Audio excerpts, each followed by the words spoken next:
জাহান্নামের ভয়, ওই জান্নাতের আশায়। হে আল্লাহ, তোমাকে রাজি করার জন্য, আল্লাহ তোমাকে খুশি করতে চাই। আল্লাহ পাক রব্বুল আলামিন তখন বলবেন, বান্দা আমাকে খুশি করতে চায়, বান্দা আমাকে ভালোবাসে, দেখি কোন বান্দা। মজলিসে ফিরে অমুক জায়গার গ্রাম, আমার আপনার সকলে বাপ দাদার নাম, গ্রাম অ্যাড্রেস নিয়ে সব কিছু নাম ধরে নিয়ে আল্লাহর দরবারেই কিন্তু এই প্রশংসা হবে।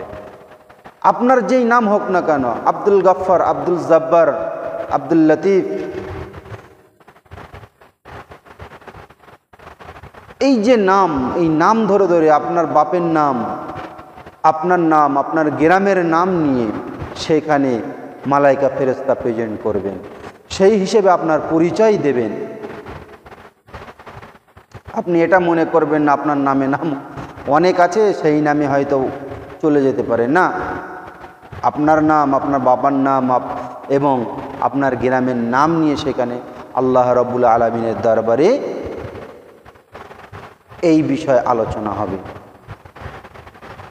আল্লাহ রাব্বুল আলামিন তখন এটা বলবে, বান্দা আমাকে তাহলে এত ভালোবাসে, ঠিক আছে, তাহলে বান্দাকে একটু পরীক্ষা করার দরকার, বান্দাকে একটু পরীক্ষা করতে হবে। আল্লাহ পাক রব্বুল আলামিন এবং বান্দা আল্লাহকে যে ভালোবাসে, তখন তার প্রতি একটু দুঃখ আসবে, একটু কষ্ট আসবে, একটু অভাব আসবে। আল্লাহর প্রতি আপনার আমার কতটা ঈমান মজবুত, তখন সেটা পরীক্ষা হবে। আর যদি আমরা সেই পরীক্ষায়, সেই এক্সামে যদি ফেল করে যাই, যদি আমরা ফেল করি, তাহলে আমাদের জিন্দেগি জীবনটা কোন পরিস্থিতিতে যেয়ে দাঁড়াবে চিন্তা করুন। আপনার কষ্ট, আপনার দুঃখ, সমস্ত কিছু আল্লাহর তরফ থেকে যখন এটা হবে, সেই অবস্থায়, সেই পরিস্থিতিতে যদি তুমি আল্লাহকে ধরে রাখো, আল্লাহর প্রতি যদি ভরসা রাখো, তাহলে জেনে রাখতে দেবেন, আমি, আপনি, আপনারা, আমরা সকলেই কামিয়াব হব ইনশাল্লাহ। আপনি যেখানেই যেয়ে দাঁড়াবেন, সেখানেই যে আপনি রাজত্ব করতে পারবেন। মুসলমানের এটাই হচ্ছে হাকিকত। আমরা হাকিকত থেকে দূরে সরে এসেছি। আমাদের সংসারে যদি একটু অশান্তি হয়, এই নিয়ে এসো, সেই নিয়ে এসো, এটা তুমি করোনি, এটা তুমি আনোনি, এটা তুমি দাওনি, এটা তুমি করবে না, এটা তুমি কি করেছো, এটা তুমি করতে পারো না, এটা তুমি করলে না। এই যে তুমি করলে না, তুমি করলে, এটা তো তুমির জন্যে নয়। আমরা যে কোনো কাজ করি ইনশাল্লাহ, আলহামদুলিল্লাহ, এই যে কখন আমরা ইনশা আল্লাহ বলবো, কখন আমরা আলহামদুলিল্লাহ বলবো, আমাদের এটাকেও জানতে হবে। এবারে জানুন, একটা পরিবারে আপনারা যে যতজন মানুষ আছেন, আমরা আমাদের একটা পরিবারে যতজন মানুষ আমরা থাকি, সেই পরিবারে প্রত্যেককে কিন্তু ঠিক এমনভাবেই চলতে হবে শরীয়ত অনুযায়ী। এখন আপনি বাড়ির ভিতরে একা নামাজ পড়েন, বাকি তিনজন ধরো কিছুই করে না, নামাজ কালাম কিছুই পড়েন, তাহলে আপনার প্রতি আরও জুলুম, অত্যাচার বলে মনে হবে। শয়তানের ওয়াসওয়াসা আপনার প্রতি তখন বেশি থাকবে। আপনি এই অবস্থায়, এই পরিস্থিতিতে আপনি কিভাবে টিকে থাকতে পারেন আল্লাহর প্রতি এবং আল্লাহর ভরসার প্রতি, তখন আপনার প্রতি এটা পরীক্ষা চলবে। জেনে রেখে দেবেন, পরীক্ষা চলবে। আপনার সফর ইখতিয়ার করতে হবে, আল্লাহর রব্বুল আলামিনের কাছে সবর চাইতে হবে, যে আল্লাহ পাক আমাকে আরও ধৈর্য দেন, আমাকে সহ্য দেন, আমি যেন সহ্য করতে পারি, আমি যেন ধৈর্য ধারণ করতে পারি। আমাদের ভিতরে সমস্ত মানুষের কাছে এখন আমিত্বটা তো বেশি এসে পৌঁছে গেছে। যেমন আমি এটা করেছি, আমি ওটা করেছি, আমি সেটা করেছি, এটা আমার, ওটা আমার, এসব আমার। এই যে আমার, এই আমার বলতে আমাদের কিছুই নেই। শরীয়ত অনুযায়ী মুসলমান যদি আমরা জানতে চাই তাহলে আমাদের এটাই এসে দাঁড়াবে, আমাদের বলতে আমার বলতে কিছুই নেই। সমস্ত কিছু প্রশংসা আমার আল্লাহর। আমার আল্লাহ আমাকে দিয়েছে, আমার আল্লাহ আমাকে করিয়েছে, আমাকে দিয়ে আল্লাহ পাক করিয়েছেন, আমাকে দিয়ে আল্লাহ পাক এইসব কাজগুলো যেন করান। এই যে আমি করব ইনশাআল্লাহ, আমি করেছি ইনশাআল্লাহ, আল্লাহ তৌফিক দিয়েছেন, আমি করেছি, কামিয়াব হয়ে গিয়েছি আলহামদুলিল্লাহ। এমন নয় আমি করেছি বলে হয়েছে। এই যে কথাবার্তারা, একটা কথা যদি আমি বলি আমি করেছি, তাহলে আমার অকাত কি আছে আমি যেই কাজটাকে করব, আল্লাহর হুকুম যদি না হয়, আল্লাহর যদি ইচ্ছা যদি না থাকে, তাহলে কি কোনো বান্দাকে কোনো কাজ করা কি সম্ভব হতে পারে? কোনো কাজ করা তার দ্বারাই সম্ভব হতে পারে না, কোশ্চিনকালেও হতে পারবে না।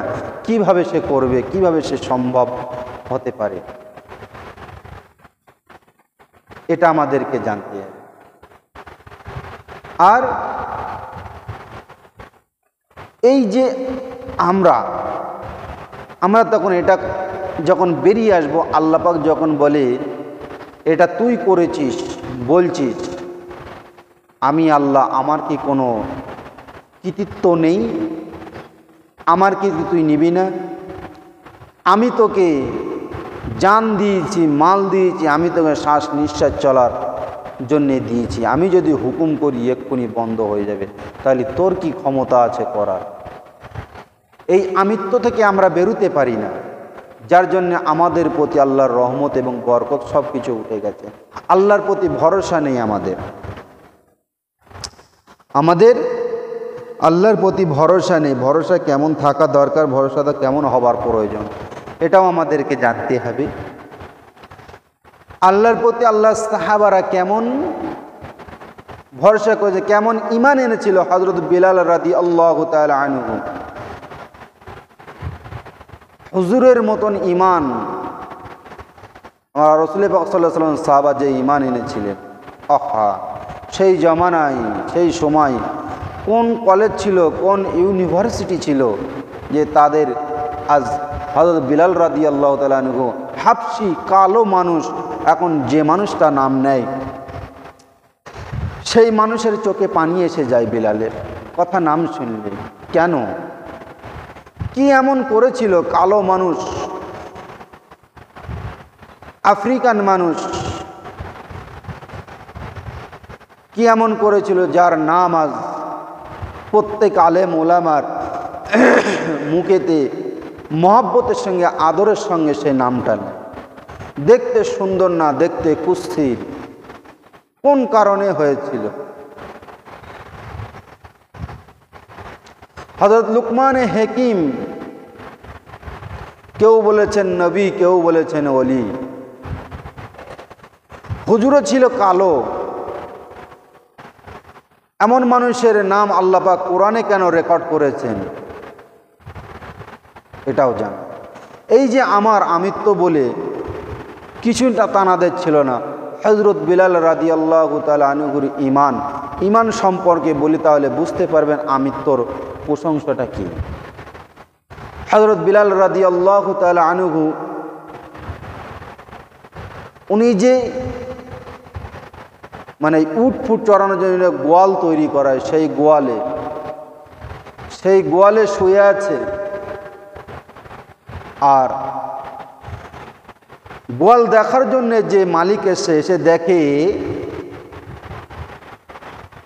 তখনও বিলাল ঈমান আনেননি। কিন্তু রাসূল পাক সাল্লাল্লাহু আলাইহি সাল্লামের কথা শুনে কিন্তু রাসূল পাক সাল্লাল্লাহু আলাইহি সাল্লামের ভালোবাসা কিন্তু অন্তরে আস্তে আস্তে তখন পয়দা হচ্ছে। মানে দানা পুঁতে গেছে বিলালের কলবে। এখন ওই বিলাল গোয়ালঘর পরিষ্কার করে পায়খানা পেশাব পরিষ্কার করতে থাকে। যেহেতু গোলাম ছিল বেলাল, গোপনে গোপনে হযরতে বেলাল ঈমান আনলেন। কেউ জানে না, কেউ জানে না বেলাল মুসলমান হয়ে গেছে। একদিন বেলাল আল্লাহর জিকির করতে করতে এত ফানা হয়ে গিয়েছেন, কখন সকাল হয়ে গেছে তার কোনো খেয়াল নেই।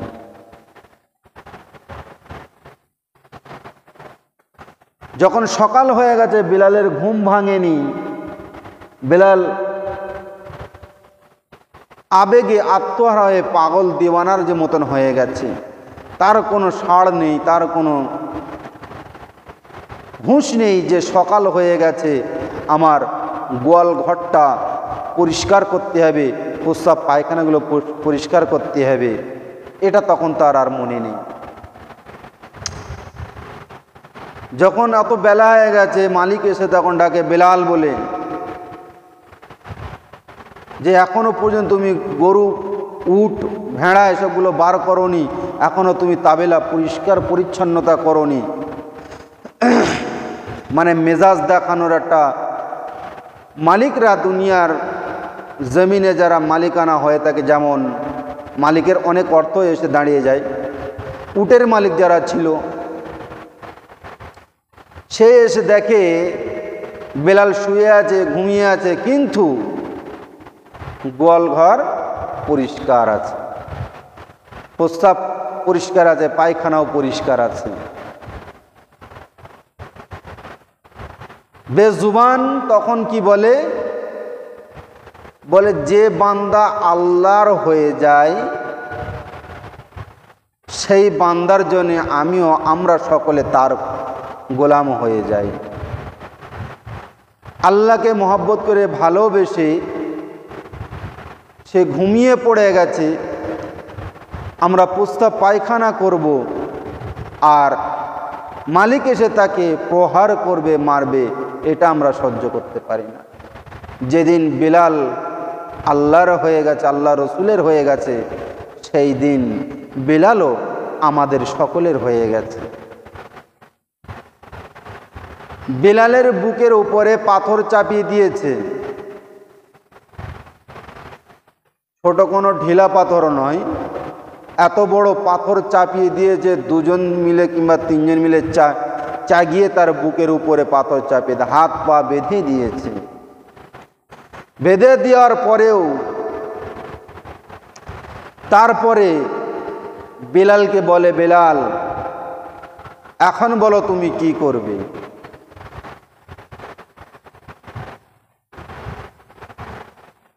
এখন বলো তুমি কি করবে। তখন বলছে, বেলাল বলছে, আমার জান চলে যায় যাক। বেলাল তখন সাক্ষী দিচ্ছে। বেলাল কি সাক্ষী দিচ্ছে আর বেলালকে কি বলছে কাফেররা? বলছে তোমরা ছেড়ে দাও একত্ববাদকে, আমাদের খোদাকে মেনে নাও, রসুলকে নাম যে পড়ছো সেই নামটাকে ছেড়ে দাও। তখন বেলাল কি বলছে, আমার জান চলে যায় যাক, আমি ছাড়ব না নবীর নাম। ওরে ও বেঈমানের দল, ওরে ও বেঈমানের দল, আমার জান চলে যায় যাক, আমি ছাড়ব না নবীর নাম, আমি ছাড়ব না নবীর নাম। আবার হযরত বিলাল রাদিয়াল্লাহু তাআলা আনহু হুজুরের পিপাসত এসে গেছে। পিপাসায় বলে, শোনো রে বেঈমান, একটু পানি দে না আমার, পিপাসায় বুক ফেটে যায়, পিপাসায় বুক ফেটে যায়, একটু পানি দে না আমায়, একটু পানি দে না আমায়। শয়তানের দল তখন বলছে, বেলাল তোমাকে পানি নয়, তোমাকে শরবত দেব, কিন্তু ছাড়তে হবে ওই নবীর নাম। বেলাল বলে আমার জান চলে যায় যাক তবু ওই ছাড়বো না মধু মাখা নাম, ওই ছাড়বো না তবু ওই মধু মাখা নাম, ওই মুহাম্মাদের নাম সাল্লাল্লাহু আলাইহি ওয়াসাল্লাম। বেলাল তখন বলছে আমার জান চলে যায় যাক, আমার জান চলে যায় যাক, তবু আমি ছাড়ব না ওই নবীজির নাম। আমার জান চলে যায় যাক, তবু আমি ছাড়ব না ওই নবীজির নাম। আল্লাহ পাক ঈমানের যে একটা মজবুতি আমরা তৈরি করতে পারিনি। বেলালের বুকের উপর পাথর চাপিয়ে দিলে তো তাদের শান্তি হলো না। বেলালের পায়ে উঠে বেলালের পায়ে দড়ি বেঁধে দিয়েছে।